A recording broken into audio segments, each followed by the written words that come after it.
Halo Sobat Info Guru Update, kabar terbaru tentang pelaksanaan P3K tahap ketiga tahun 2021 yang bebarengan akan dilaksanakan P3K tahun 2022. Insya Allah akan dilaksanakan pada bulan Juli tahun 2022. Namun ada hal yang perlu diketahui yang diutarakan oleh pegawai Pansonas yang saya kutip dari berbagai sumber, khususnya dari jpnn.com berikut ini. Yang saya khususkan di sini adalah bukan hanya untuk guru honorer yang sudah lulus PG, namun untuk guru yang masa pengabdian lebih dari 3 tahun. Panselnas calon aparatur sipil negara CSN telah menggodok regulasi untuk pengadaan P3K tahun ini. Regulasi tersebut berupa peraturan Pempan RB tentang pengadaan P3K tahun 2022. Disampaikan oleh Bapak Deputi Suharmen.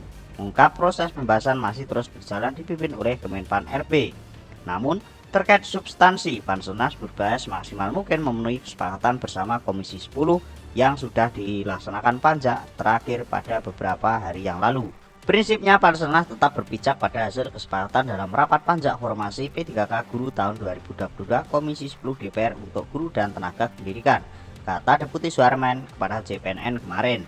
Dia menegaskan yang sudah dibahas dan disepakati di Komisi 10 menjadi salah satu landasan dalam penyusunan Permenpan RB P3K 2022. Beberapa poin pembahasan tersebut diantaranya mengenai usulan formasi P3K, status guru honorer yang sudah lulus passing grade tanpa formasi, siapa saja peserta seleksi P3K tahun 2022, metode seleksi, mekanisme seleksi. Diketahui, pemerintah memastikan tahun ini akan menggelar seleksi P3K guru maupun non-guru. Khusus formasi P3K guru sesuai data Kemenpan RB tersedia 970.410 formasi. Jumlah tersebut terdiri dari sisa formasi tahun 2022 sebanyak 212.392 dan 798.018 peserta untuk kuota 2022.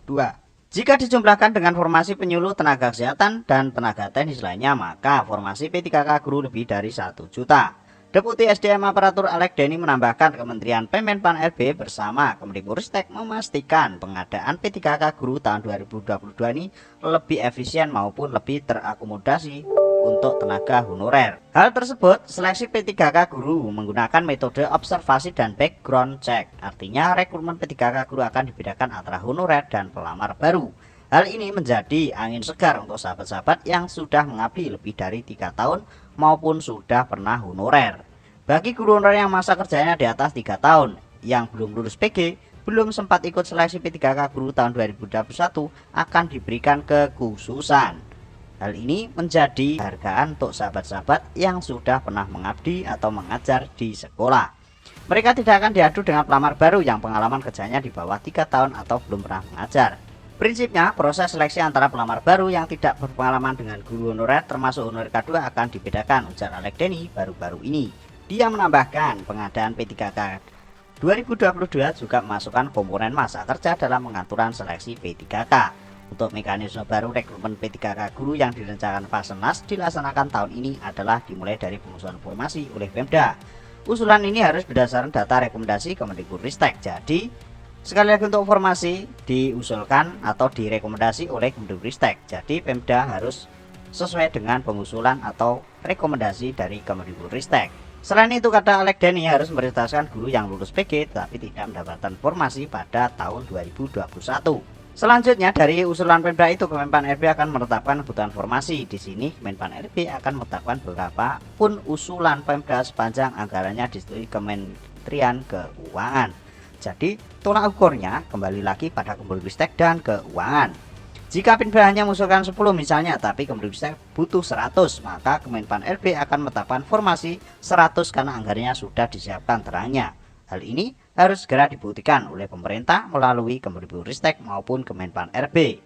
Setelah proses penetapan formasi selesai, masuk ke tahap seleksi. Dalam proses ini, kata Alek Denny, akan dibedakan antara guru honorer yang sudah mengabdi lama dan pelamar baru. Dia menyebutkan sesuai pemahaman dan Kemdikbudristek, guru honorer lulus PG tahun 2021 tanpa formasi akan tetap diprioritaskan.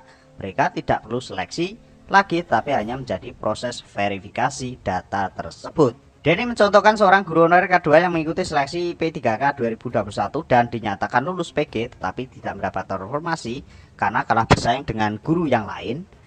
pada seleksi kompetensi khususnya untuk P3K guru tahap kedua maka akan mendapatkan prioritas. Nah, oleh Pemda akan mengadakan alokasi formasi untuk guru honorer K2 tersebut di sekolah induknya agar yang bersangkutan bisa melamar terangnya. Hal lainnya tambah like Denny, para guru honorer yang sudah punya pengalaman kerja di atas 3 tahun sebisa mungkin tidak ditempatkan di luar wilayah mereka mengabdi. Sebaliknya, pelamar baru akan ditempatkan di wilayah yang belum ada guru honorer ataupun sisa formasi untuk guru yang sudah lulus fase grade belum dapatkan formasi di tahap kedua kemarin, serta untuk guru-guru yang sudah mengabdi lebih dari 3 tahun.